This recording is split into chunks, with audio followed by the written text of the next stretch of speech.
Look Our at that old belt. friend, DJ, Demetrious Johnson. Where you at, DJ? Look at this guy. I'm right here at the gym. Did you hear that? She's talking about Kansas City, and you were the last guy in Kansas City. How much fun is that? It was a great time in Kansas City. I had amazing food, great barbecue. It was fantastic, and we won that fight in Kansas City. So Yes. I'm sure it's gonna be a great time in Kansas City. You won that fight. You had the barbecue, but you made weight, right? You made weight before the fight? I've always made weight. There hasn't been a time in my career, even in my wrestling days back in middle school when I was weighing 99 pounds, I never missed weight.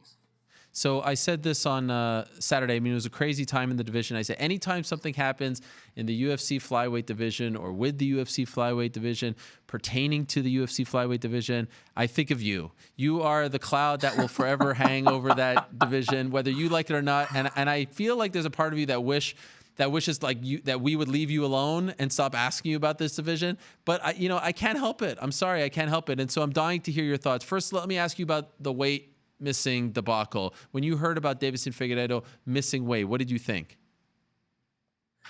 It's a shit show. I remember when me and Joseph fought in 2012 in Toronto. We saw Coldplay. It was a fantastic concert. But I remember me cutting to 125.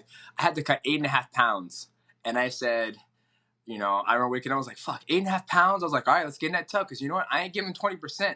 I was like, money is money, and I'm not about giving free money away. So, and the second time I fought Joseph in California, I remember I had to cut, I think it was 8 pounds, and I jumped in that tub and I sat there and I made that weight. So when it comes to weight cutting, man, it's part of the sport. It's a bad thing about the sport, I guess you can say.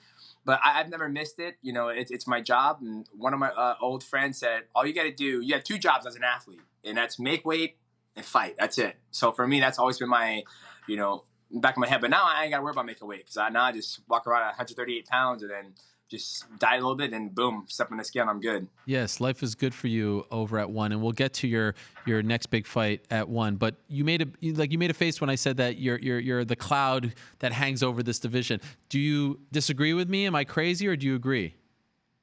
I don't think I'm a cloud. I think me being the first inaugural flyweight champion and the division's been around since 2012. So I was a champion for 6 years, and then you had Henry Cejudo, and then they're still not, a champion, even though Figueiredo, apologize if I no, you nailed his name, even though he beat just Benavidez, technically he's not the champion. So, but the division has been around for almost a decade now. There's not, I don't know if it's a decade, but almost a decade. There's only been 2 champions in it. When you look at all the other divisions, there's been, that belt gets flipped around like that every single time. So for me to be from 2012 to 2018, Henry Cejudo kind of vacated it, but he's still Triple C or whatnot. And now there's not really a definitive champion. So I think that's why people probably think you see me as a cloud over the division, where I'm just like, I was the very first one to be the champion, and I held it for 6 years and defended it the most out of anybody in the sport of mixed martial arts. So that's why you're thinking that. How do you feel about the way Henry has conducted himself since winning that belt? I think it's hilarious. You're okay with it? Yeah, of course I'm okay. I mean, he can do whatever he wants. I mean, he's got to do what he's doing what he feels is going to bring his stock and his value and his buzz up. So I think as long as he's not out there, commit crimes and, hurting people, hey, do whatever you want to do, man.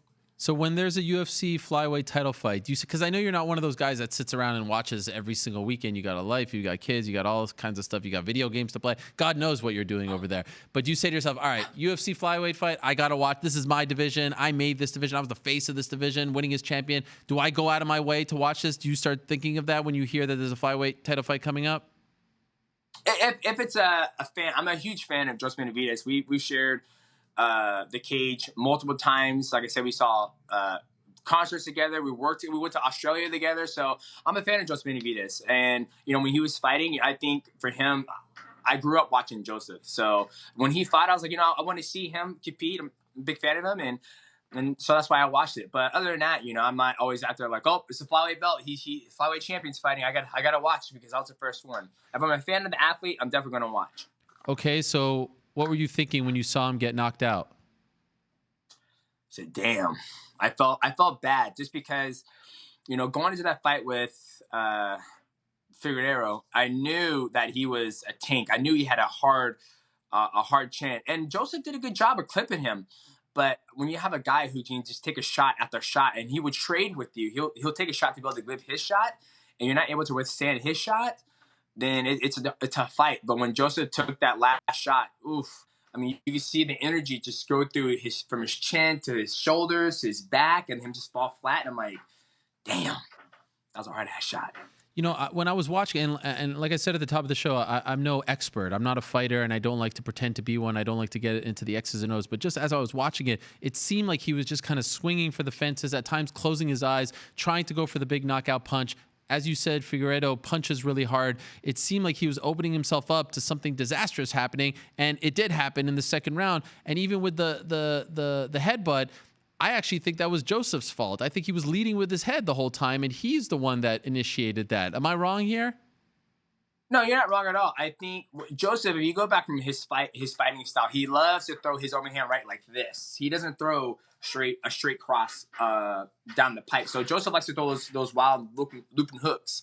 That's something he hasn't been able to change. It's just his show that again. style. Sorry, we didn't have you on camera there. Can you show what you were saying there? So typically Joseph throws like this. His hooks are like that.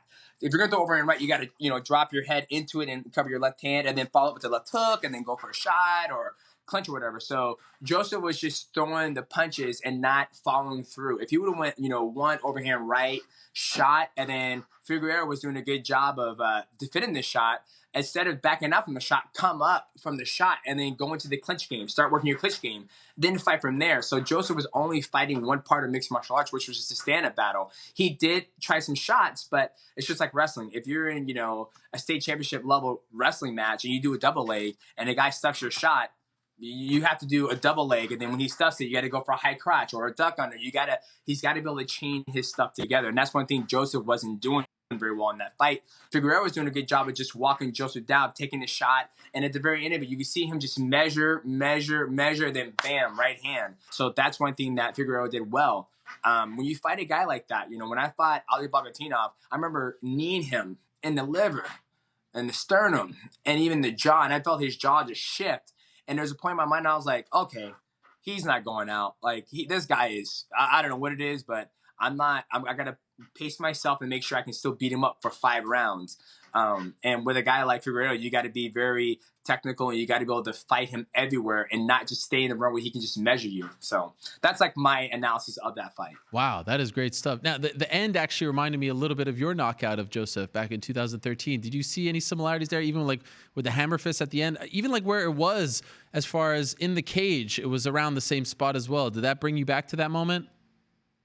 It didn't bring it back to the moment, but, like I said, I like Joseph. And for him to get knocked out like he did last night, it's part of the sport. It's a nasty sport we play. But it didn't remind me of that. It was just like, damn, another knockout. And, Figueiredo ended up with, a couple good hammer fists. Shout out to the ref for making it happen so he didn't take any further damage. I think I landed about eight good shots on him. So the ref was a little bit slower last night. I think it was Herb Dean who did it. But good job on the ref last night for only them land, 3.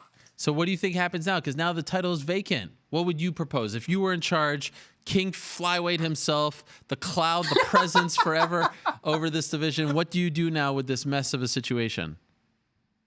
I mean, I guess you would have to look at to see who's number 2 and 3, and then have Figueiredo fight that person, I guess.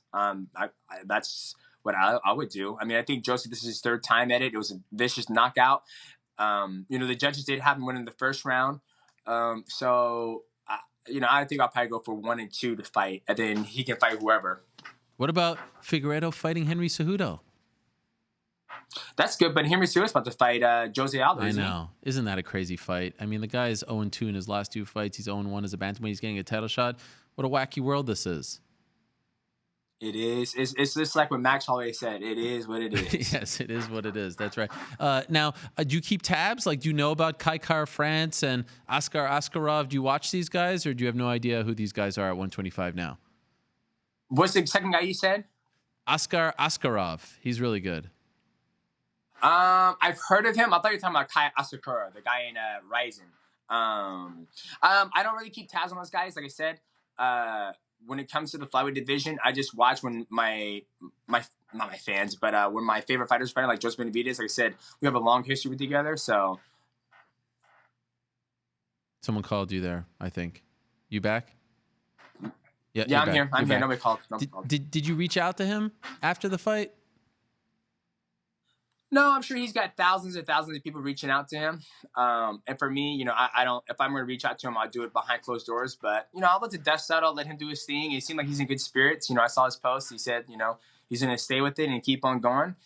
At the end of the day, you know, it's not like Joseph sucks. It's part of the game. Like recently from me being at one championship, each time I see athletes lose, even in the Deontay Wilder and Tyson Fury fight, when I see athletes lose now, like I don't look at them and say they suck. I just like it's you just lost and Right. that's it. Go back to the gym and train and get back on it. You know, I've lost multiple times in my career, and I'm sure I'll lose again in my career for however long I fight. At the end of the day, as long as I'm able to, you know, keep the lights on and take care of my wife and kids, then you just keep on training. As long as you have a passion and you enjoy it, keep on going. By the way, did you go to a Coldplay concert with Joseph the week of UFC 152 in Toronto? Like the week you were fighting him? I think it was we went there. I think it was we're doing a tour there, and we went to the Coldplay. Yeah, Wow. we went there. It was a great concert, man. With the guy you were about to we fight? sat right next to. Yeah, we're about to fight. We sat right next to each other, and we were like, "Oh, this is awesome! I never heard Coldplay before." And Michael Bisping was jealous because he's with Tiki. He didn't have a cool date like I did. Oh, that's right. That's when Bisping was at the press conference making fun of you guys, right? Yeah, exactly. Because, you know, Bisping has a different way of going about his career. You know, I remember me and him would sit there and talk, and he goes, dude, I talk so much shit. I talk so much shit because I'm trying to make as much money as possible. And I don't care if I get knocked out because it happened before, but I'm just trying to make as much money as possible. And I was like, yeah, that's not who I am. I'm just here to fight and show I'm the best in the world. So, but me and Bisping, we've shared many, many moments together, flew to different fights together, fought in the same card, shared the same locker room. So, by the way, tremendous British accent there. you like that, hey? I'm not sure. I mean, you're a great fighter. Maybe the accent needs a little work, if I may say so myself, but I appreciate the effort. All right, so last thing on this. Would you be sad if they shut down the division? No, not at all. That means more potential fighters for you over at one. Yeah, good potential, or those guys can go up to 135. I mean, it's not like if they shut down the division, once you're gonna be like, come on, guys, come on, hey, you get free. I don't think that's how it's gonna be. I mean, I think one championship is very selected on their athletes that they bring over to the roster. They want to grab the athletes that fit their brand the best. So, but I'm sure there's a place out there for everybody to go compete. I mean, you look at Sergio Pettis; he's over at Bellator now. You know, you have Ryzen, you have PFL. There's many places. But to be clear, there's not a day that goes by that you miss your time there. You're very happy at one. Yeah, absolutely. Very happy with one. Like I said, last time I competed in Japan, I was playing video games against the world champion in Evo. We got Dota 2 coming up here in Jakarta. So they're building a whole bunch of stuff. And it's also cool to be part of, you know, Giorgio Petrosian. He fought in the Grand Prix. And you also have get exposed in Muay Thai fan base as well with Rod Tang and John Haggerty. And the list just goes on, and amazing athletes, not just in mixed martial arts, but just in, you know, martial arts in general, kickboxing, Muay Thai. And so your next fight comes on April 10th against the current flyweight champion, Adriano Moraes. And I know they've already moved the location of the event because of the coronavirus. Is there any chance that it gets postponed, moved? They just had an event this past Friday in an empty arena. What are you hearing? Because we're still a little over a month away, but is there any threat of this? I mean, as of right now, the coronavirus is just tearing. You know, it's just being very impactful. Not just over in Asia, but also in our current location in Kirkland, Washington. We had 2 deaths here. It's literally, I think that nursing room is about maybe 8 minutes away from the gym. Wow. So as long as the CDC cannot put any travel ban of us getting out of Seattle, SeaTac over to Jakarta, which Jakarta hasn't really. Came out and said they had any cases, but then again, who knows if they're testing over there?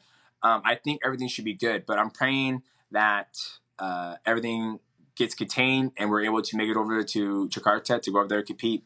Okay. Do you have any concerns about going over there?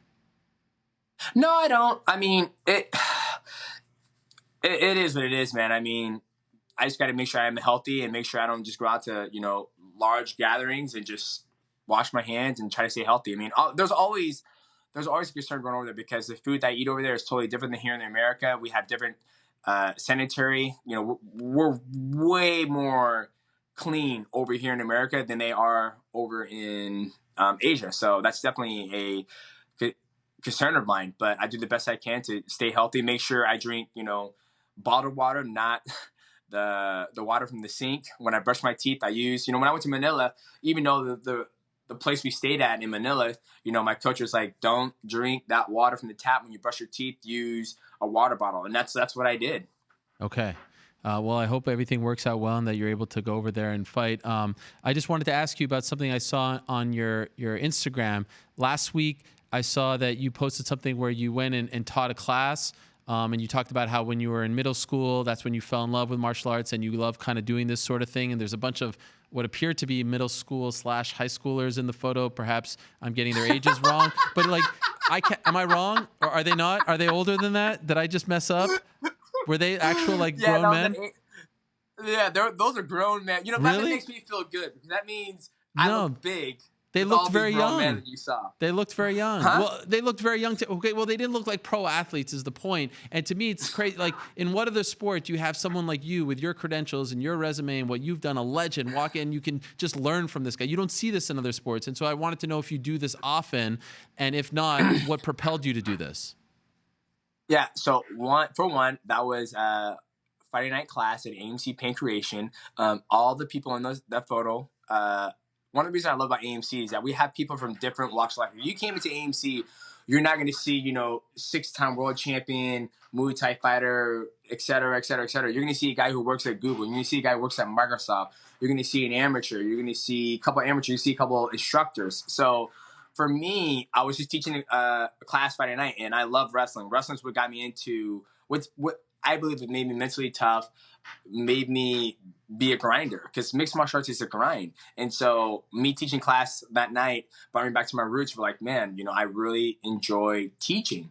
And for me, it has to be a special group in order for me to teach. I have a buddy of mine, James Yang. I think he's 13-0 as an amateur. He's even making his debut here soon. Like a guy like that who really wants to thrive and compete on a world level. It gets me motivated to teach them. So that's why I did that post. Granted, they were not children. I'm sorry. Ariel Helwani, they were grown men.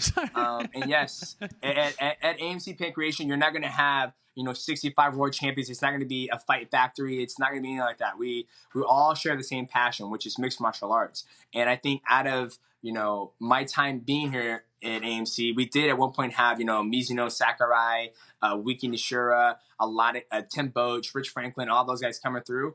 But I'll say the last probably 6 years of when I was the flyweight champion of the UFC and even winning the World Grand Prix. I mean, I'm the only professional athlete in the gym who's training.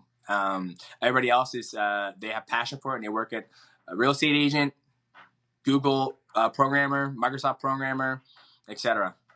DJ, you're the man. Thanks as always for coming on. I appreciate your insight. You will forever be that presence, that cloud. And I say this with the utmost respect and trying to give you your props because you deserve that. Thanks for coming on and talking about all of this. Appreciate it. And good luck on April 10th. Thanks, Ariel. Have a good night, brother. Hello, everyone. It's Ariel Helwani. I just came here to thank you for watching our ESPN YouTube channel. It's the best. You know what else is the best? The ESPN app. You can get highlights, analysis, all that stuff and more. And if you want premium content and live streaming sports, there's only one place for all of that. It's ESPN Plus.